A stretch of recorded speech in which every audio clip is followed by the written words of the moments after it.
we have stopped off at an incredible archaeological place. The light's going, but I thought it was worth recording this. These temples behind me are stunning and very, very impressive. I was asking the guide how they knew which gods these temples were dedicated to and whether they changed their dedication.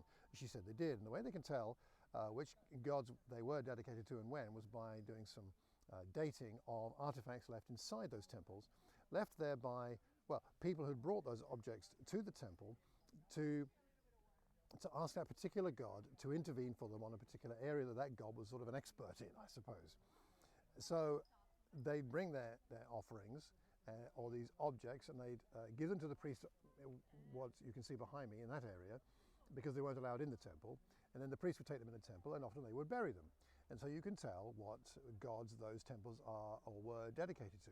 And then she said something very interesting. She said that still happens today, particularly in the south of Italy in Catholic churches.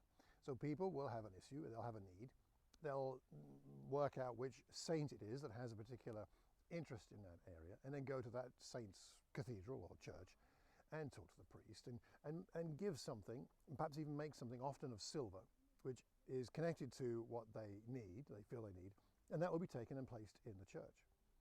And it made me think about two things. Well, it actually made me think about a question. How does this strike you in terms of a relationship with God? The finding of the saint, the going to a church, the taking something material, giving it to a priest, going inside with it, leaving it there. What does it indicate to you? Is it a sort of subtle form of Christian paganism? Or is it an indication that people trust that God is actually interested in them and in their need, and whatever you think of the saints as such, is it that they're trying to find a way to connect with God and to, in a sense, let him know what they're thinking and needing, and trusting him that he will come through?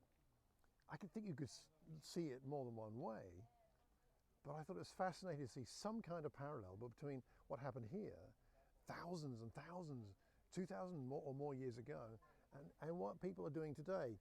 There's a human need, isn't there? And doesn't our God satisfy our human need in some way or other? Doesn't he connect? Doesn't he want to be connected? And isn't it right that we connect with him? It's maybe the way we do it that matters. But anyway, what do you think about all that? I would be really interested to know.